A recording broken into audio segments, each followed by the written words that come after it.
ఇది మేము మీలాగా చదువుకునేటప్పుడు హై స్కూల్ దశలో మా సైన్స్ సార్ పాడేవాడు. ఇప్పుడు ఆయన గుర్తుగా నాకు జాతీయ పండుగ వచ్చిందంటే సార్ గుర్తొచ్చేస్తాడు. నిజంగా టీచర్స్ లేనిదే మేము ఈ స్థాయికి వచ్చినాము. గురువులు నిజంగా చాలా గొప్పవాళ్ళు. ఆయన గుర్తు చేసుకుంటూ, మహనీయులను గుర్తు చేసుకుంటూ, ఎందుకైనా కానీ ఎంత గొప్పవాడైనా ఏదో కొంత డ్రాబ్యాక్స్ అనేటివి లేకుండా అయితే ఉండవు. మనము మనుషులం. సో మహాత్ములు అవ్వాలి అంటే చాలా త్యాగం చేయాలి. సార్ చెప్పినట్లు ఎంతో నిస్వార్థత ఉండాలి. ఇలా పాటిస్తూ వాళ్ళ జీవితాన్ని దేశం కోసం, ప్రజల కోసం త్యాగం చేసి ఈరోజు చరిత్రలో నిలిచిపోయారు. వాళ్ళందరినీ మనం ఈరోజు మననం చేసుకోవడం మన యొక్క అదృష్టం. గాంధీ పుట్టిన దేశమాయిది, నెహ్రు కోరిన సంగమాయిది, సామ్యవాదం రామరాజ్యం సంభవించే కాలమా. గాంధీ పుట్టిన దేశమాయిది, నెహ్రు కోరిన సంగమాయిది, సామ్యవాదం రామరాజ్యం సంభవించే కాలమా. సస్యశ్యామల దేశం అయినా నిత్యం క్షామం, ఉప్పొంగే నదుల జీవజలాలు, ఉప్పు సముద్రం పాలు, యువకుల శక్తికి భవితవ్యానికి ఇచ్చట తిలోదకాలు. ఉన్నది మనకు ఓటు, బ్రతుకు తెరువుకే లోటు. గాంధీ పుట్టిన దేశమాయిది, నెహ్రు కోరిన సంఘమాయిది, సామ్యవాదం రామరాజ్యం సంభవించే కాలమా.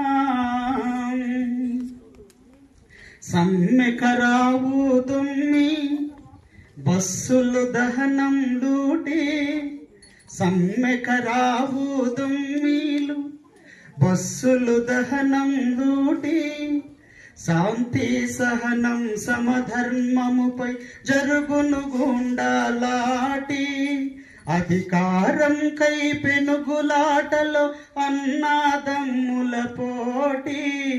హెచ్చును హింసా ద్వేషం, ఏమవుతుంది దేశం. హెచ్చును హింసా ద్వేషం, ఏమవుతుంది దేశం. గాంధీ పుట్టిన దేశమాయిది, నెహ్రు కోరిన సంఘమాయిది, సామ్యవాదం రామరాజ్యం సంభవించే కాలమా. వ్యాపారాలకు పర్మిట్టు, వ్యవహారాలకు లైసెన్స్, అర్హత లేని ఉద్యోగాలకు లంచాలిస్తే ఓఎస్, సిఫార్సు లేని శ్మశాన ముందైన దొరకదురవంత చోటు.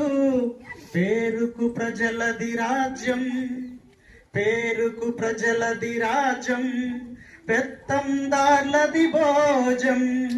పేరుకు ప్రజలది రాజ్యం, పెత్తందార్లది భోజం.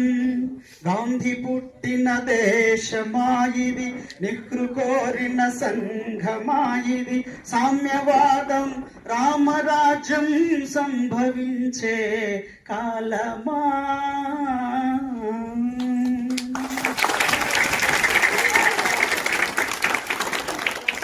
పాట పాడుతుంటే ఏదో మెలోడీగా ఉందనో, బాగా పాడాడనో అనేసుకోవడం కాదు, కానీ అందులో ఉన్నటువంటి ప్రతి లైన్ మనం గమనించినట్లయితే అసలు మన భారతదేశంలోకి బ్రిటిష్ వాళ్ళు రావడానికి కారణం ఏంటి అంటే మనమే. అన్న చెప్పినట్లు మనలో అనైక్యత, ఐకమత్యం లేకపోవడం. మనం చెప్తూ ఉంటాం ఐకమత్యమే మహాబలం, యూనిటీ ఈజ్ స్ట్రెంగ్త్. అవును కదా? ఎవరన్నా ఉన్నారా? ఎవరు లేరు. చిన్నప్పుడు ఉంటాం అన్నదమ్ములు, అక్క చెల్లెళ్ళు అంతా కలిసిమెలిసి. కాస్త వచ్చేటప్పుడు స్వార్థం పెరిగిపోయి అన్నదమ్ముల మధ్య, అక్క చెల్లెళ్ళ మధ్య ఏమవుతుంది? గ్యాప్